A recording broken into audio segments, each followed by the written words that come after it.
ഈ ഒരു തിരുനാൾ ഈസ്റ്റർ കഴിഞ്ഞു വരുന്ന ഞായറാഴ്ച മാത്രം ആഘോഷിക്കേണ്ട ഒരു തിരുനാളല്ല.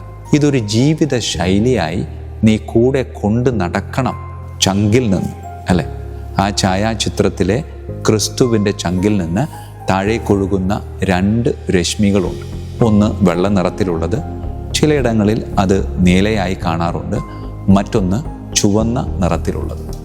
ഈ 2 രശ്മികളെ കർത്താവിൻ്റെ 2 കൂദാശകളായി കാണാൻ ഞാൻ വ്യക്തിപരമായിട്ട് ആഗ്രഹിക്കാൻ. ഈ തിരുനാൾ ഒരു ദിവസം ആഘോഷിക്കേണ്ട ഒരു കാര്യമല്ല, മറിച്ച് ജീവിതത്തിൽ ഉടനീളം നീ കൊണ്ടു നടക്കേണ്ട ഒരു ശൈലിയാണെന്ന് നമ്മെ നോക്കി ആഹ്വാനം ചെയ്യുകയാണ്. കരുണയുടെ മകനായി, മകളായി നിന്റെ ജീവിതം മുഴുവനും ജീവിക്കാൻ നീ തയ്യാറാണ്.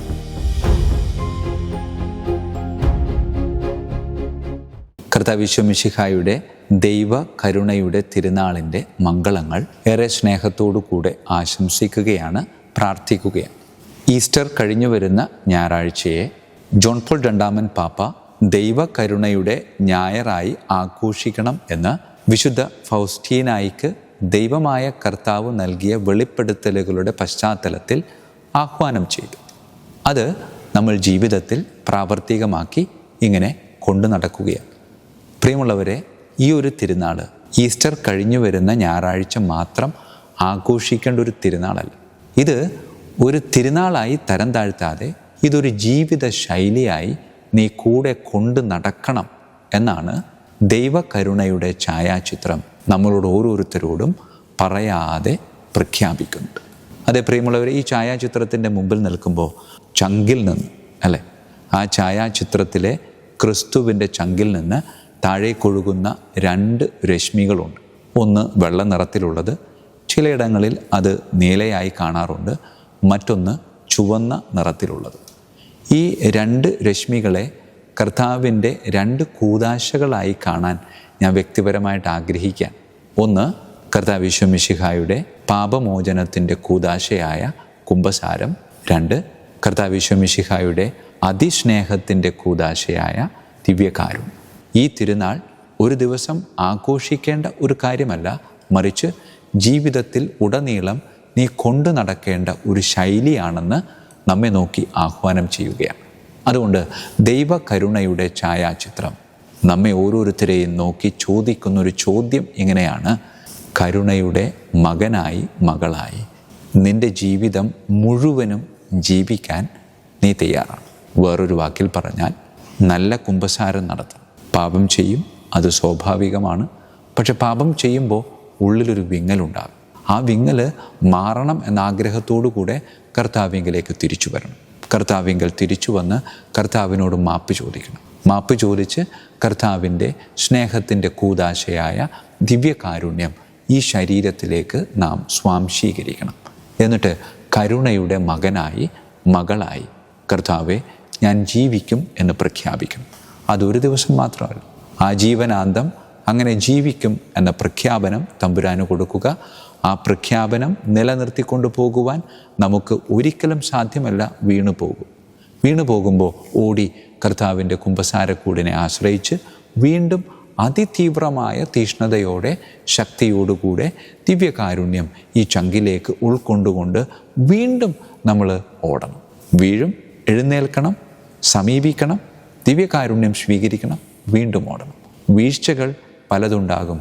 പക്ഷെ വീഴ്ചയിൽ നിന്ന് എഴുന്നേൽക്കാതെ വീഴ്ചയിൽ തന്നെ തുടരരുത് എന്ന് ദൈവകരുണയുടെ ഛായാചിത്രം നമ്മെ ഓരോരുത്തരെയും നോക്കി പ്രഖ്യാപിക്കുന്നുണ്ട്.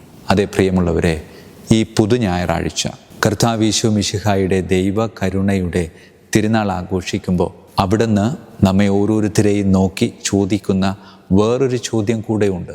നീ എൻ്റെ കരുണ ജീവിതത്തിൽ പാലിക്കുന്നവനാണോ? നീ എൻ്റെ കരുണ ജീവിതത്തിൽ പാലിക്കുന്നവനാണെങ്കിൽ നിൻ്റെ മുമ്പിൽ ഞാൻ എന്നെ തന്നെ വെളിപ്പെടുത്തും. അല്ലെങ്കിൽ ഞാൻ വെളിപ്പെടുത്തില്ല, നിൻ്റെ കൂടെ ഉണ്ടാകും. പക്ഷെ എനിക്ക് നിന്നെ കാണാൻ പറ്റും, നിനക്ക് എന്നെ കാണാൻ പറ്റത്തില്ല. അതെ, വേഷപ്രച്ഛന്നനായി അവൻ നമ്മുടെ കൂടെ നടക്കുന്നുണ്ട്. അത് തന്നെയാണല്ലോ ഉദ്ധാനം ചെയ്ത ക്രിസ്തുനാഥൻ ശിഷ്യന്മാരുടെ മുമ്പിലും ആദ്യം നടത്തിയത്. മഗ്ദലേന മറിയത്തിൻ്റെ മുമ്പിൽ പ്രത്യക്ഷപ്പെട്ടില്ലേ? ഈശോയായിട്ടാണോ? അല്ലല്ലോ, തോട്ടക്കാരനായിട്ടല്ല. എമ്മാവൂസിലേക്ക് പോയ ശിഷ്യന്മാരുടെ മുമ്പിൽ പ്രത്യക്ഷപ്പെട്ടില്ലേ? ഈശോയായിട്ടാണ്? അല്ലല്ലോ, ഒരു വഴിയാത്രക്കാരനായിട്ടല്ല. തിബേരിയൂസ് കടൽ തീരത്ത് രാത്രി മുഴുവൻ അധ്വാനിച്ച് ഒന്നും കിട്ടാത്ത പത്രോസ് ഉൾപ്പെടെയുള്ള ശിഷ്യന്മാരുടെ മുമ്പിൽ പ്രത്യക്ഷപ്പെട്ടില്ല. ഈശോയായിട്ടാണ്? അല്ലല്ലോ, ഒരു അപരിചിതനായിട്ടല്ല. എന്തുകൊണ്ടാണ് അവൻ ചില ഭാവങ്ങൾക്കുള്ളിൽ ഒളിച്ചു നിൽക്കാൻ പരിശ്രമിച്ചത്? അത് ഒളിച്ചു നിൽപ്പായിരുന്നില്ല, മറിച്ച് ഒളിച്ചു നിന്ന് അവരെ ഒന്ന് പരിശോധിക്കുകയായിരുന്നു. തൻ്റെ കൂടെ അവർ നടന്നപ്പോൾ താൻ അവരിലേക്ക് പകർന്നു നൽകിയ വലിയ ഗുണമായ കരുണ അവരുടെ ജീവിതത്തിൽ അവർ പ്രാവർത്തികമാക്കുന്നുണ്ടോ എന്ന് ഈശോ ഒളിഞ്ഞു നിന്ന് പരിശോധിക്കുകയായിരുന്നു. ആ പരിശോധനയിൽ ഈശോ വിജയിക്കുന്നുണ്ട്. തോട്ടക്കാരനോട്, കേവലം തോട്ടക്കാരനോട്, തോട്ടത്തിൻ്റെ ഉടമസ്ഥനല്ല, തോട്ടത്തിലെ പണിക്കാരനോട് മറിയം എന്തൊരു ബഹുമാനത്തോടെയാണ് ഇടപഴകുന്നത്. പ്രഭോ, അങ്ങ് എൻ്റെ കർത്താവിനെ എവിടെയാണ് കൊണ്ടുപോയി വെച്ചിരിക്കുന്നത്? കാണിച്ചു തന്നാൽ മതി, ഞാൻ പോയി എടുത്തോളാം. പ്രിയമുള്ളവരെ, നമ്മളായിരുന്നെങ്കിൽ എടോ എൻ്റെ കർത്താവിനെ എവിടെയാണോ എടുത്തുകൊണ്ടിരുന്ന, കൊണ്ടുപോടോ എന്നല്ലേ പറയത്തുള്ളൂ. പക്ഷേ ഈ മഗ്ദലന മറിയത്തിൻ്റെ മനോഭാവം എത്രയോ ആദരസൂചകമായിരുന്നു. എമ്മൗസിലേക്ക് പോയ ശിഷ്യന്മാർ രാത്രിയായപ്പോൾ അവൻ അവരെ കടന്നു പോകാനായിട്ട് ഭാവിച്ചു. ആ സമയത്ത് അവർ പറഞ്ഞു, ഞങ്ങളുടെ കൂടെ താമസിക്കണം. താമസിക്കാൻ താല്പര്യമില്ലാത്തവനെ താമസിപ്പിക്കുമ്പോൾ അവൻ ഒരുക്കമില്ലാതെ വന്നവനാണെന്ന് കൃത്യമാണ്. അതുകൊണ്ട് അവനെ താമസിപ്പിക്കാൻ ക്ഷണിക്കുമ്പോൾ നഷ്ടങ്ങൾ ഒരുപാടുണ്ടാകും. ഭക്ഷണം പങ്കുവയ്ക്കേണ്ടതായിട്ട് വരും, സാധന സാമഗ്രികൾ കൊടുക്കേണ്ടതായിട്ട് വരും. അതൊക്കെ അവർ നൽകാൻ തയ്യാറായപ്പോൾ ക്രിസ്തു അവനെ തന്നെ അവർക്ക് മുമ്പിൽ വെളിപ്പെടുത്തുന്നില്ലേ? രാത്രി മുഴുവൻ അധ്വാനിച്ച് നിരാശയിൽ നിൽക്കുമ്പോൾ ഒരു അപരിചിതൻ്റെ വാക്കിന് പത്രോസ് പരിഗണന കൊടുത്തപ്പോൾ പ്രിയമുള്ളവരെ, അവനെ തന്നെ പത്രോസിൻ്റെ മുമ്പിലും വെളിപ്പെടുത്തിയില്ല. കടലിൻ്റെ മുക്കും മൂലയും അറിയാവുന്നവൻ അവിടെ പലതവണ ഇട്ടതാണ്, അവിടെ ഒന്നുമില്ല എന്ന് തിരിച്ചറിഞ്ഞിട്ടും കേവലം ഒരു അപരിചിതൻ്റെ വാക്കിന് വില കൊടുത്തപ്പോൾ ആ അപരിചിതൻ്റെ ഭാവത്തിൽ നിന്നിരുന്ന ക്രിസ്തു അവനെ തന്നെ പത്രോസിൻ്റെ മുമ്പിൽ വെളിപ്പെടുത്തുകയാണ്. അതേ പ്രിയമുള്ളവരെ, തൻ്റെ ജീവിതത്തിലൂടെ 3 വർഷക്കാലം പകർന്നു നൽകിയ വലിയ പുണ്യങ്ങൾ അവർ ജീവിതത്തിൽ പാലിക്കുന്നുണ്ട് എന്ന് മനസ്സിലാക്കിയപ്പോൾ അവരുടെ മുമ്പിൽ ക്രിസ്തു തന്നെ തന്നെ വെളിപ്പെടുത്തുകയാണ്. പ്രിയമുള്ളവരെ, ക്രിസ്തുനാഥൻ നമ്മളുടെ ഓരോരുത്തരുടെയും കൂടെ വിട്ടുപിരിയാത്ത സാന്നിധ്യമായി അവൻ ഉണ്ട് എന്ന സത്യം മറക്കരുത്. പലപ്പോഴും അവനെ തന്നെ നമ്മളുടെ മുമ്പിൽ വെളിപ്പെടുത്തുന്നില്ല. കാരണം എന്താ? അവൻ പകർന്നു നൽകിയ പലതും നമ്മളുടെ ജീവിതത്തിലൂടെ മറ്റുള്ളവരിലേക്ക് പകർന്നു നൽകുന്നില്ല. ആയതിനാൽ ക്രിസ്തുനാഥൻ നമ്മോട് ചെയ്യുന്ന ആഹ്വാനം ഇത്രമാത്രം: നന്നായി കുമ്പസാരിച്ച് നല്ല രീതിയിൽ ദിവ്യകാരുണ്യം സ്വീകരിച്ച് ഞാനും നീയുമായി നല്ലൊരു ബന്ധം, വിശുദ്ധമായ ബന്ധം സ്ഥാപിച്ച് നീ മുന്നോട്ട് പോകുക. എൻ്റെ കരുണ നിൻ്റെ വാക്കിലൂടെ, നോട്ടത്തിലൂടെ, പെരുമാറ്റത്തിലൂടെ മറ്റുള്ളവരിലേക്ക് ഇങ്ങനെ ഒഴുകിയിറങ്ങും. പ്രിയമുള്ളവരെ, ആദ്യ കുർബാന സ്വീകരണത്തിന് നമ്മൾ കൊടുക്കുന്നൊരു പേരുണ്ട്. എന്താണ്? First holy communion. ഓരോ ദിവ്യകാരുണ്യ സ്വീകരണവും ഹോളി കമ്മ്യൂണിയനാണ്. കമ്മ്യൂണിയൻ എന്ന് പറയുമ്പോൾ ബന്ധം, വിശുദ്ധമായ ബന്ധം. അതെ, നല്ല കുമ്പസാരത്തിലൂടെ ദിവ്യകാരുണ്യം സ്വീകരിക്കുമ്പോൾ ഞാൻ ദൈവവുമായി ഒരു വിശുദ്ധ ബന്ധം സ്ഥാപിക്കുകയാണ്.